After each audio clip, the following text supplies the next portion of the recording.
Bonjour à toutes et à tous et bienvenue à ce Good Morning Market. Nous sommes aujourd'hui le mardi 28 juin 2022 au lendemain d'une séance positive en Europe, hein, avec des petites hausses, notamment avec le DAX qui a gagné 0,52% porté par les valeurs technologiques.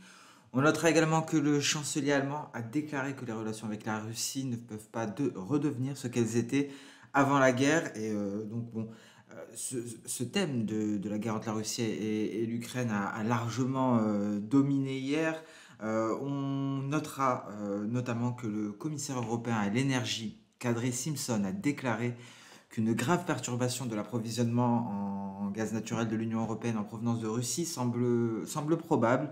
Il a également ajouté que si cela est jugé nécessaire, l'UE pourrait convoquer une conférence d'urgence des ministres de l'énergie pour discuter de l'approvisionnement en gaz naturel. Dans ce contexte, l'Union européenne propose des mesures pour réduire la demande en juillet. Et toujours, vous l'aurez compris, hein, le gaz naturel aura été sur le devant de la scène hier, mais également le pétrole.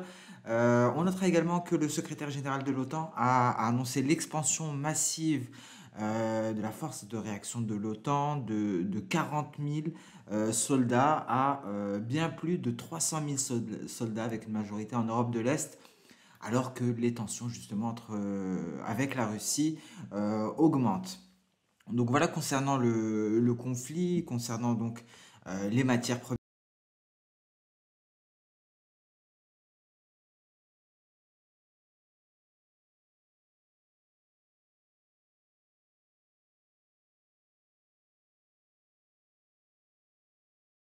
Programme d'achat d'obligations pour plafonner les rendements, tout en introduisant en même temps de nouvelles mesures pour drainer la liquidité des marchés, pour compenser l'impact des achats d'obligations. Alors c'est une annonce qui pourrait avoir lieu lors de la prochaine réunion, il me semble, le 21 juillet.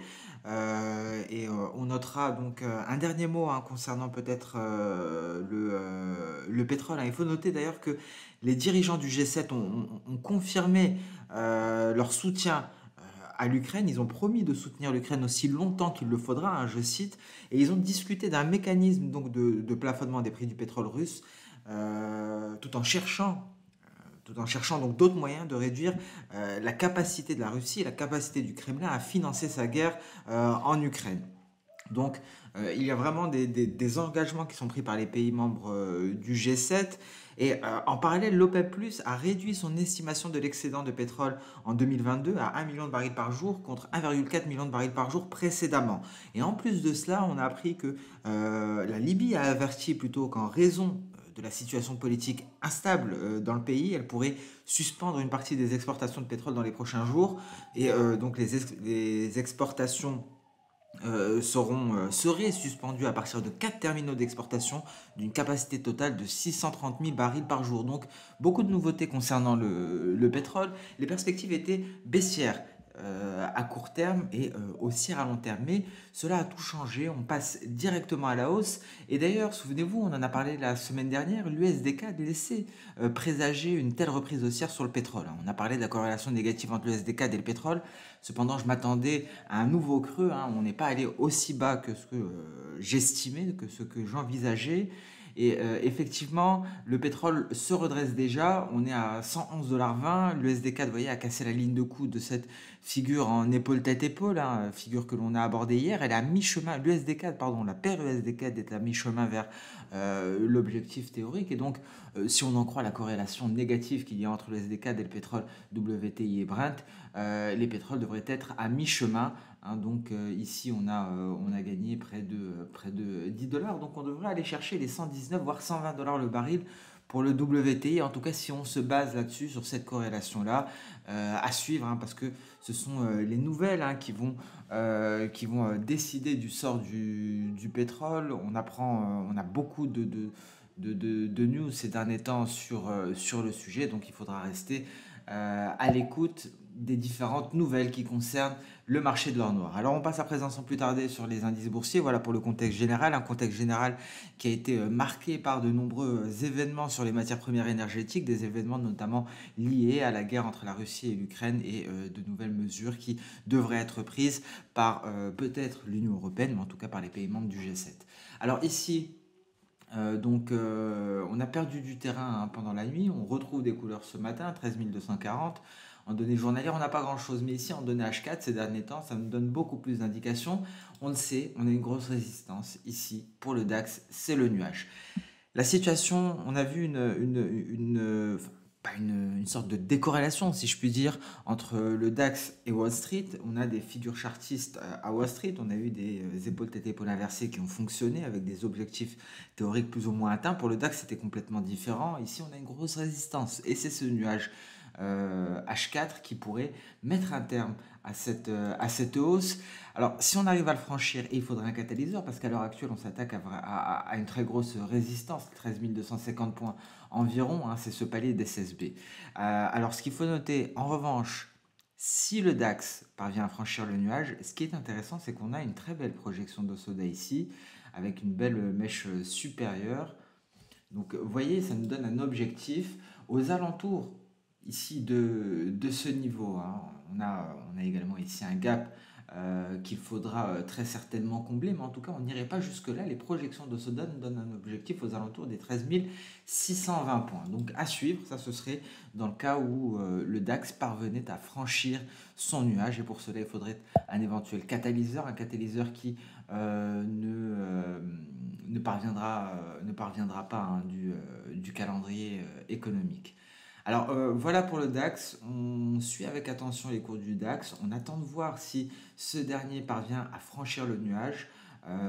Pour atteindre l'objectif dans l'immédiat, dans les séances qui suivent, il faudrait intégrer le nuage et choisir le chemin le plus compliqué. Je pense que le plus simple pour le DAX serait peut-être de temporiser sous cette résistance, sous ces creux-là. Ici, c'était le creux du 9 mai, avant de tenter de s'évader par ici à partir éventuellement du début du mois de juillet, à partir du 30 juin ou du 1er juillet. En tout cas, à voir, tout dépendra donc des catalyseurs de marché au cours des prochaines séances. Concernant le Nasdaq, pas grand-chose en données journalières, en données H4. Alors là, c'est intéressant. Ce qui est intéressant, c'est que vous voyez, on a pratiquement atteint l'objectif théorique. Ici, on peut estimer qu'il a été atteint, cet objectif théorique. Alors, on a répondu au trou d'air et on tente de se redresser. On avait alerté concernant ce trou d'air considérable, donc maintenant de deux choses l'une. Soit on arrive à franchir les récents sommets, les 12 264 points, c'est un sommet local, un sommet de très court terme, soit les vendeurs reprennent le dessus et là on se dirige hein, vers un scénario effectivement d'indice américain qui se replie, happé ici par ce trou d'air, hein, absence de tout niveau de support. On aura éventuellement la Kijun et ce sera le seul niveau intermédiaire avant le nuage. Une Kijun d'ailleurs en palier qui est aux alentours des 11 800 points. Autre scénario, un vent d'optimisme continue de souffler et les acheteurs reprennent la main après avoir marqué une pause. Et dans ce cas-là, c'est cette projection de Soda qu'on ira chercher. Et ce sont les 12 540 points. Pour envisager un tel scénario, il faudra réussir à s'affranchir des 12 260. Donc on a des scénarios bien précis.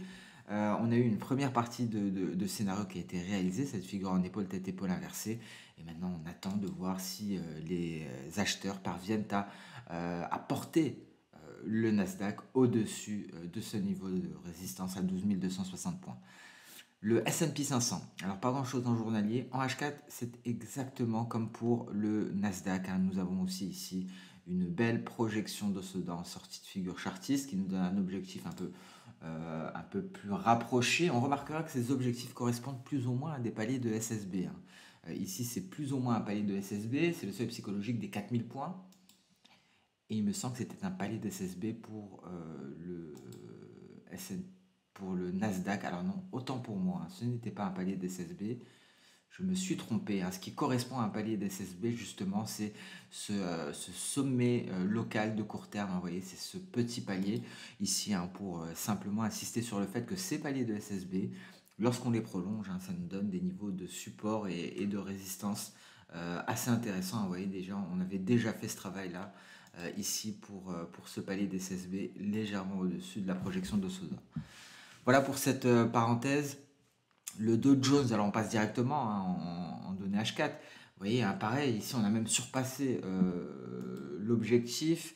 Alors on avait parlé de ce nuage donc journalier à aller chercher pour le Dow Jones. Alors on va d'abord tracer la projection de Soda qui nous mène tout droit vers ce nuage, justement. Alors ça pourrait être ici l'objectif final avant de retomber, mais c'est comme pour les autres indices à Wall Street, il faut réussir à se hisser au-dessus des sommets intermédiaires. Et ici, ça correspond à ce niveau. C'était c'est un ancien retracement de Fibonacci, car je dois réajuster tout cela. On a marqué un nouveau creux, donc à présent, on va jusque-là. Et la projection, le retracement de Fibo à 38,2% se situe aux alentours du sommet intermédiaire à présent. Alors on passe sur les crypto-monnaies. Très intéressant ce qui s'est passé sur l'Ethereum. Sur l'Ether, on en avait parlé avec cette figure en ETE inversée. Je vous propose qu'on passe directement en données H4. On connaît par cœur la configuration journalière et tout se passe ici à l'heure actuelle. Donc vous voyez, concernant le Bitcoin, cette figure en épaule-tête-épaule inversée, on a cassé la ligne de coup et on vient en pullback sur la ligne de coup. Alors très bon point de départ pour repartir à la hausse, d'autant plus qu'on a un renfort ici avec notre nuage Ishimoku, donc de fortes chances de voir la hausse. On remarquera tout de même que les crypto-monnaies sont montées beaucoup moins fort que les indices américains et je fais bien d'y penser pour vous en parler.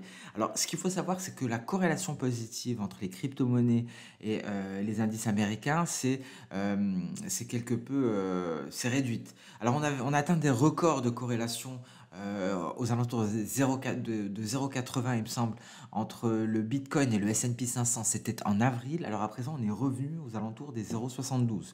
Donc on s'éloigne des records historiques. Pareil pour la corrélation positive entre le Bitcoin et le Nasdaq. On avait atteint un record historique en avril et on est revenu à des niveaux plus ou moins normaux, environ 0,62. Donc une corrélation positive qui se réduit entre les crypto-monnaies et les indices boursiers, c'est plutôt une bonne nouvelle, même si cela a empêché les crypto-monnaies de profiter de l'élan de Wall Street, c'est tout de même une très bonne chose. Alors, concernant cette configuration, donc pullback, c'est renforcé par le nuage, donc on peut s'attendre éventuellement à de nouvelles hausses, et c'est encore plus beau pour l'Ether. Vous voyez, on avait parlé de cet éventuel pullback qui pourrait se faire sur la moyenne mobile à 50 périodes, et voilà, boum, c'est fait, hein, très précisément, c'est la moyenne mobile 50 qu'on est allé chercher. On n'est pas allé jusqu'à la ligne de coup, jusqu'au prolongement de la ligne de coup, comme c'est le cas pour le Bitcoin. Vous voyez, le Bitcoin a fait son pullback sur la ligne de coup, l'Ether, lui, le fait sur la moyenne mobile à 50 périodes. Parce que, pourquoi sur la moyenne mobile à 50 périodes? Tout simplement parce qu'au moment de la cassure de la ligne de coup, on a cassé également cette moyenne mobile à 50 périodes, donc on la réutilise. Elle était venue renforcer la ligne de coup, et c'est elle qu'on va chercher à l'heure actuelle. Donc pour le moment, cette ligne de coup, cette moyenne mobile 50, elle tient. Éventuellement, l'objectif éventuel, pardon, est aux alentours des 1570 $. Voilà pour le compartiment des crypto-monnaies. On passe sur le compartiment des matières premières, hein. On a dit tout ce qui se passe sur le pétrole. Alors, sur le gold, on s'installe, hein, durablement sous ce nuage. Alors, ici, on s'attaque à des obstacles, hein. La lagging span s'attaque à des obstacles. Alors, les deux dernières fois où elle s'est attaquée à des obstacles, ça a été un échec. Voici la première. Voici la deuxième, hein, et comme on dit, hein, jamais 203, donc peut-être qu'on pourra avoir donc encore une fois une lagging span qui refuse de franchir ces obstacles-là, d'autant plus que ce n'est pas le dernier. Après cela, elle a le nuage, elle a cette immense bougie verte. Donc, je garde mes perspectives baissières sur le gold, même, on va dire, même si la lagging span parvenait à franchir tout cela, et donc les cours à sortir par le haut du nuage, on a ici une très grosse résistance, ce nuage journalier. Je m'attends plutôt à un gold sous les 1800 $ l'once, aux alentours des 1787 $ l'once. C'est ce niveau ici et c'est le creux du 16 mai. Le pétrole WTI, on repart de plus belle, on sort par le haut du nuage avec une lagging span qui va se dégager assez prochainement, une prochaine résistance journalière à 112,60. Voilà pour le journalier. De manière assez brève, hein, vous voyez comme on a évité la sortie par le bas du nuage. Alors d'un point de vue H4, c'est un peu plus mitigé ici. On est à l'intérieur du nuage avec une lagging span qui s'attaque à la Kijun. Mais les perspectives sont haussières d'un point de vue fondamental, hein, et donc prudence, hein, tout pourrait basculer d'une seconde à l'autre. Donc on reste tout de même prudent sur le pétrole. Et donc ici, c'est intéressant de constater, parce qu'on avait parlé de l'USDK la semaine dernière, on en a rapidement parlé aujourd'hui, donc on va voir ici qu'effectivement, ça aura été vraiment un très bon signal, hein. Des fois, trader les corrélations, ça marche très bien. Donc vous voyez ici la baisse de l'USD-CAD à la cassure de la ligne de coût s'est soldée par une hausse du pétrole WTI, même si la baisse de l'USD-CAD a été peut-être un peu plus prononcée que la hausse du pétrole. Un mot sur le blé qui tente de casser ce support majeur que l'on a mis en avant. Bon, s'il le casse, autant vous dire qu'on va aller beaucoup plus loin. Alors pour le moment, ça tient bon, hein. Moi, je m'attends à une reprise à ce niveau-là, hein. Ça a été assez chaud. On est allé chercher les 914 et les 912 même. Point 60, on est à l'heure actuelle à 934. Et donc le tout est de se redresser pour aller chercher la prochaine résistance. C'est notre Kijun. Et lorsqu'on aura franchi le nuage, là, dans ce cas-là, on pourra s'intéresser à des niveaux que l'on n'a pas revisités depuis la mi-juin. On passe à présent sur le marché d'échange. On a eu une hausse pendant un moment de l'euro, hein, la monnaie unique, suite à l'annonce de Reuters. Et on est dans l'attente des annonces de la Banque Centrale Européenne, peut-être le 21 juillet. Donc, vous voyez ici, on a tout de même un billet vert également qui ne parvient pas à aller s'attaquer à sa résistance, qui est en train de marquer le pas, et un euro-dollar qui est passé au-dessus des 1,06 brièvement, hein. On attend les nouvelles mesures de la Banque Centrale Européenne qui, je vous le rappelle, devraient être annoncées le 21 juillet. En tout cas, pour le moment, on reste scotché à ce cluster de résistance avec un euro-dollar qui n'arrive pas à se hisser au-dessus. Je vous rappelle qu'il est composé de la Kijun, de la SSA, donc le bas de nuage. La Tenkan de pluie s'est repliée. Elle est en train de se redresser, hein. Elle est en train de revenir ici aux alentours de cette zone qui est travaillée depuis plusieurs séances par l'euro-dollar. Et sur ce, on met un terme à ce nouveau Good Morning Market. Merci à toutes et à tous pour votre fidélité et votre attention. Je vous souhaite une très bonne journée, une excellente séance de trading. On se donne rendez-vous dès demain pour la prochaine vidéo. Au revoir.